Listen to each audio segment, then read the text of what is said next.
Halo semua, selamat datang di channel saya. Kenalin nama saya Kus. Boleh dipanggil Bungkus, Mas Kus, apapun. Ya, jadi ini vlog pertama saya. Niatnya sih udah mau bikin vlog dari dulu-dulu ya. Cuman nggak tahu sih.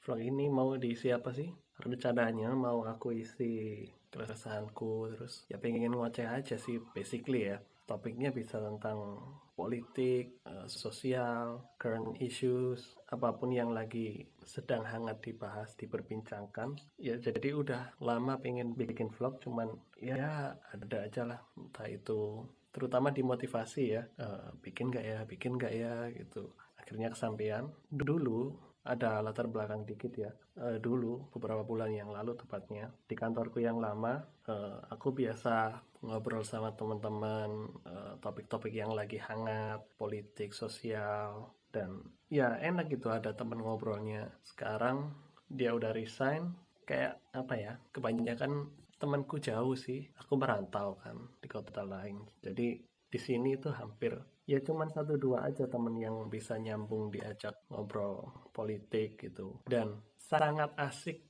kalau ada perbedaan pendapat gitu. Perbedaan pendapat, perdebatan itu jadi sangat asik. Kita berdua nggak ragu untuk mengutarakannya, dan se ekstrim apapun dan sesensitif apapun perbedaan pendapat itu, kita selalu bisa mengutarakannya tanpa ragu, tanpa takut, dan kita tidak takut dijudge oleh lawan diskusi, lawan debat kita. Itu nah, terus dia keluar, terus aku kayak ya maksudku teman kerja yang lain banyak yang punya knowledge dan concern di banyak hal ya, berwawasan luas dan mengikuti isu-isu terkini itu banyak, ada beberapa. Cuman nggak tahu ya, kecocokan aja kali ya. Mantan teman kerja di sini yang dia udah pindah, aku juga udah pindah. Terus di tempat asalku juga ada beberapa teman yang bisa diajak ngobrol dengan sangat enak, berdebat dengan sangat keras, perbedaan pendapat yang sangat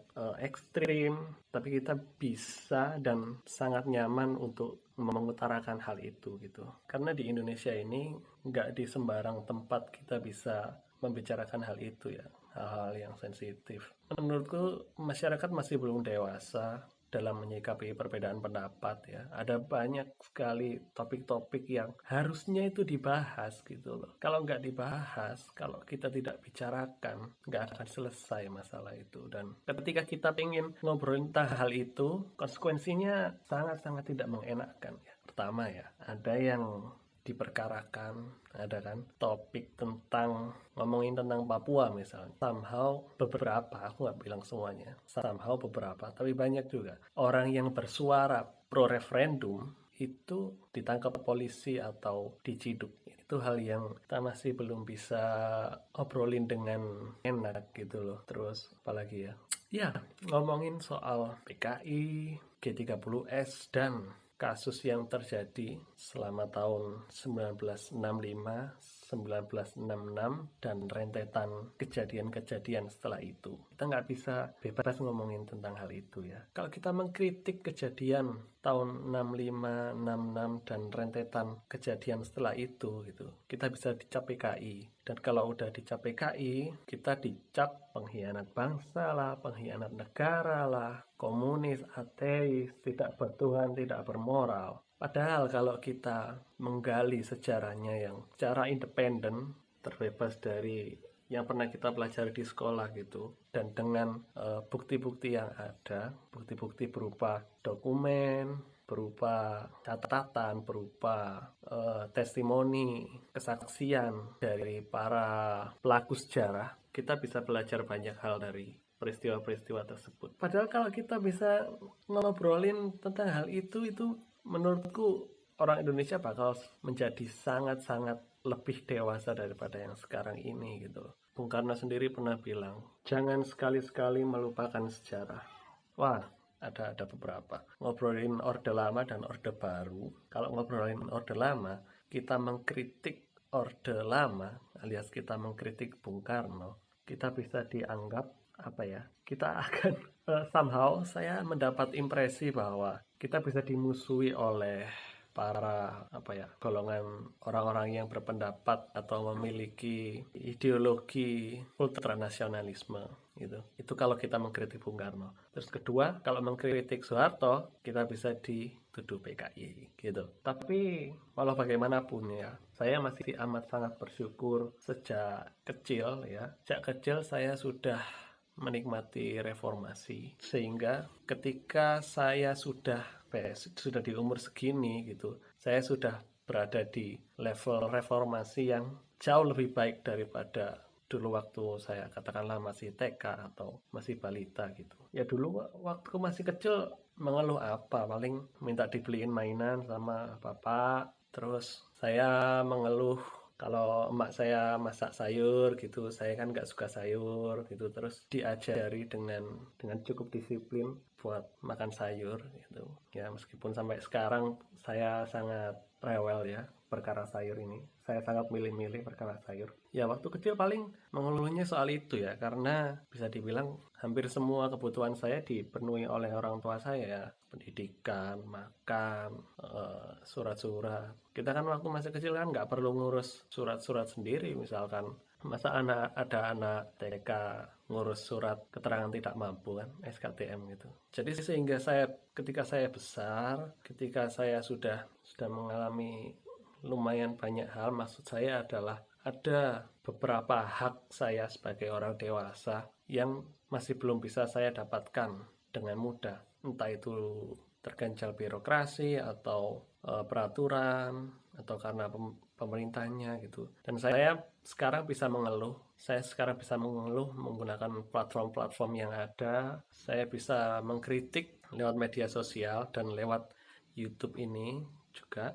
Sekarang meskipun banyak juga hal yang nggak bisa dibicarakan di sini, kita masih belum bisa nyaman mengkritik pejabat publik, terutama kalau pejabat publik itu punya fans gitu ya. Kita masih belum bisa dengan leluasa mengkritik Bung Karno, kita belum bisa leluasa mengkritik Soeharto. Terus kalian tahu sendiri kan ada satu presiden lagi yang punya banyak fans gitu, dan sulit buat mengkritik beliau gitu. Padahal presiden itu dipilih oleh rakyat, dibayar oleh uang pajak dari rakyat gitu. Ini tuh demokrasi gitu loh. Ini itu sistem demokrasi gitu loh. Kenapa kita nggak boleh mengkritik pejabat publik? Kita masih belum bisa nyaman untuk mengkritik pejabat publik, terutama yang jabatannya tinggi-tinggi ya, presiden, anggota DPR, ya dan beberapa pejabat publik lainnya. Itu salah satu indikator yang penting sih dari demokrasi gitu. Belum sempurna demokrasi suatu negara kalau belum bisa mengkritik presidennya dengan keras. Saya berharap sekali masyarakat menjadi lebih dewasa dan kedewasaan masyarakat terhadap demokrasi itu meningkat, dan semoga kita bisa mengeluhkan apa yang harusnya menjadi hak kita tanpa perlu takut ditangkap atau dimusuhi gitu ya. Oke, jadi demokrasi kita itu memang belum sempurna, tapi sudah jauh lebih baik daripada Orde Baru ya, daripada sebelum reformasi, dan masih banyak ruang untuk perbaikan,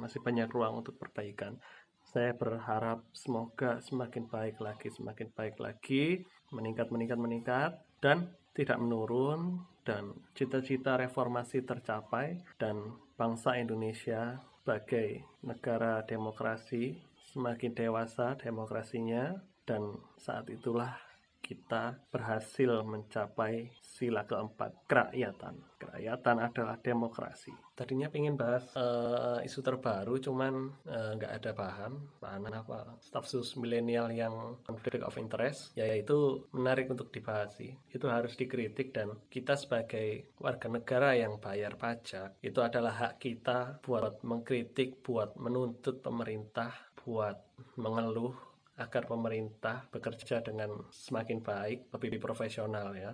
Kalau itu aku sih masih belum ada ketertarikan yang sangat buat bahas itu, tapi kapan-kapan pengen deh bahas tentang pemerintahan Indonesia dari berbagai level, nasional, daerah tingkat 1, daerah tingkat 2, bagaimana mereka bekerja di dalam situasi krisis kayak gini. Semoga minggu depan bisa ya, dan lebih baik lagi kalau ada, ini nggak berharap ada masalah ya, cuman masalah itu pasti selalu ada. Ya semoga minggu depan sudah ada inspirasi, sudah ada ide yang mau dibahas apa. Dan ya, buat hari ini segitu aja dulu. Terima kasih udah nonton. Kalau menurut kalian suka video ini, kalau menurut kalian ini bermanfaat buat kalian, tolong like, share, dan kalau kalian ada unek-unek, setuju sama pendapatku, mau nambahin, atau nggak setuju dengan pendapatku, sampaikan di kolom komentar. Dan kalau kalian ingin lihat videoku yang selanjutnya, tolong di subscribe dan nyalain